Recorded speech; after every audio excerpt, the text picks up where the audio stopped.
Assalamualaikum warahmatullahi wabarakatuh. Pada pertemuan kali ini kita akan membahas mengenai analisis kemampulabaan perusahaan.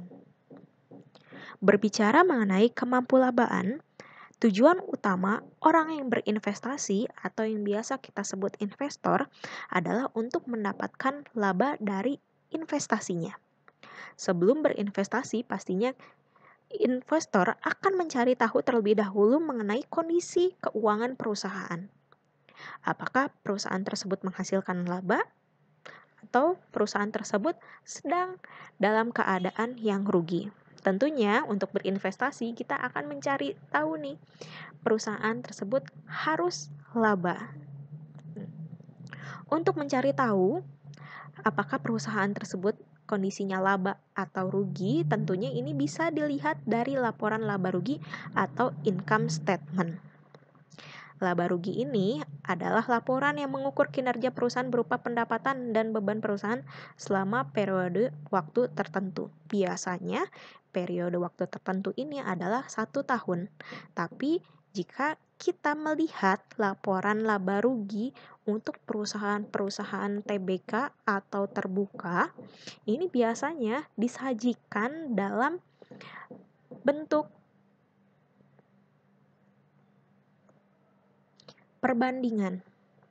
Jadi, apabila laporan keuangan tersebut di tahun 2020, biasanya perusahaan akan menampilkan yang tahun 2019 juga sebagai pembanding. Atau bisa juga dari 2018, 2019, atau 2020.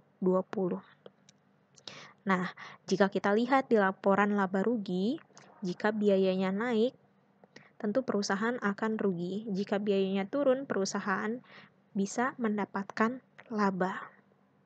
Laba yang dihasilkan perusahaan menunjukkan kinerja manajemen dalam menghasilkan laba untuk membayar bunga kepada kreditur, lalu dividen kepada investor, dan juga pajak kepada pemerintah. Kemudian, laba yang dihasilkan oleh perusahaan juga dapat digunakan untuk mengestimasi kemampuan perusahaan menghasilkan laba di waktu yang akan datang dan mengestimasi risiko investasi. Nah, tentunya dalam berinvestasi ini harus dilakukan analisis terlebih dahulu. Tidak serta-merta melihat si perusahaannya laba lalu langsung investasi.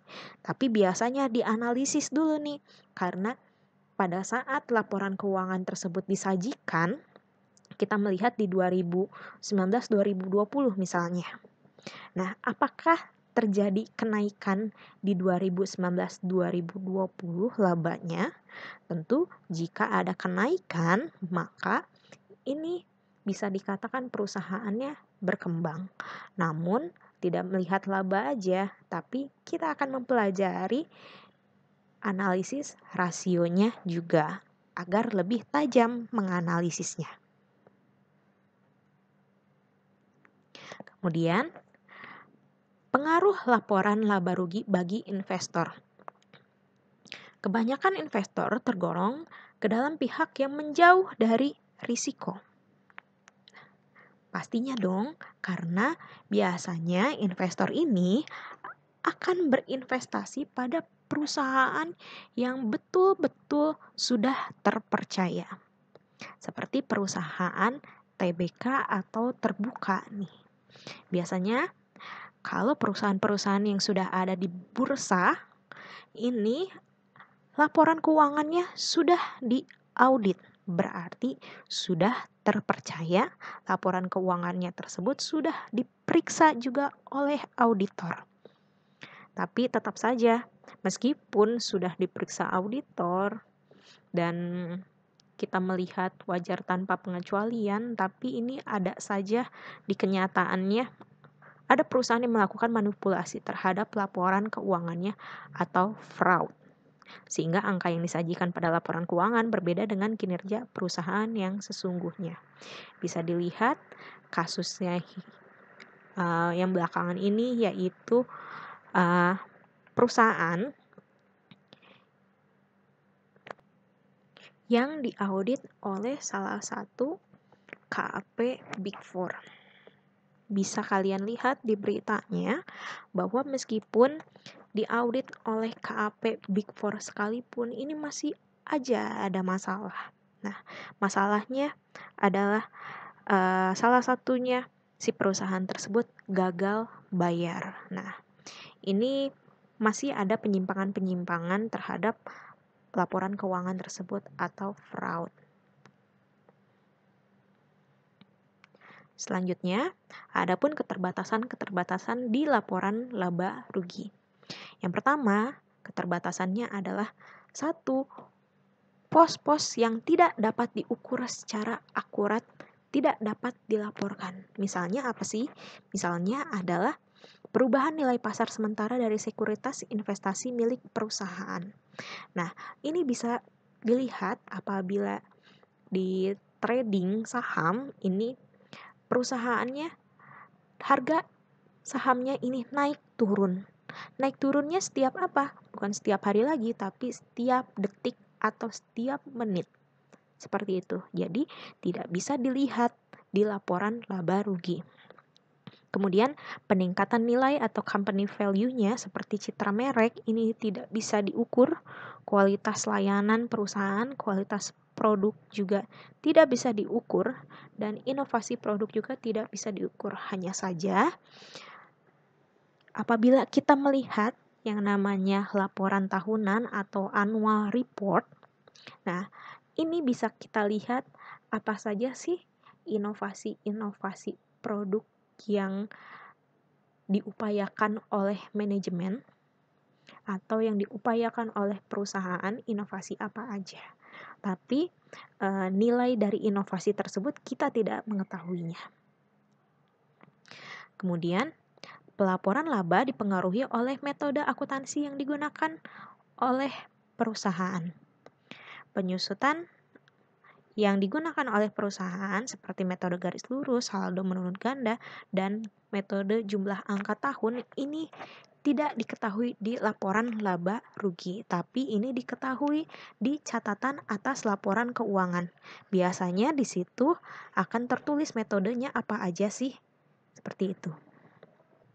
Kemudian, pelaporan laba juga dipengaruhi oleh faktor estimasi, melibatkan pertimbangan subjektif manajemen, misalnya estimasi mengenai besar nilai residu dan masa manfaat dari sebuah aset tetap, biaya garansi, dan beban piutang tak tertagih. Namun, informasi-informasi ini bisa dilihat di catatan atas laporan keuangan. Seperti itu. Jadi, kalau catatan atas laporan keuangan ini adalah penjelasan-penjelasan mengenai angka-angka di laporan keuangan tersebut. Misalnya, kebijakan manajemen, kemudian metode-metode apa saja yang digunakan. Selanjutnya, pos-pos dalam laporan laba rugi ini kalian pastinya sudah mengetahuinya. Contohnya ada penjualan, harga pokok penjualan, beban operasional, kemudian ada pendapatan sebelum pajak atau earning before interest and tax, biasanya disingkat EBIT. Kemudian ada pendapatan dan keuntungan lain-lain, ada revenue and gains, kemudian ada pajaknya juga, kemudian ada laba setelah pajak atau earning after tax, kemudian ada laba per saham juga, earning per share. Berikut ini adalah rasio-rasio profitabilitas yang kita bisa menggunakannya pada saat menganalisis laporan keuangan berdasarkan profitabilitasnya. Ada gross profit margin, operating profit margin, net profit margin, return on asset, dan return on equity. Kemudian ini ada contoh soal analisis laporan laba ruginya. Di contoh pertama, kita bisa melihat PT Sejahtera ini ada tahun 2018 dan 2019. Kita bisa melihat penjualannya naik dan labanya juga naik. dari 2018 ke 2019. Nah, artinya perusahaan dapat mengoptimalkan kinerja dalam meminimalisir HPP dan beban operasionalnya.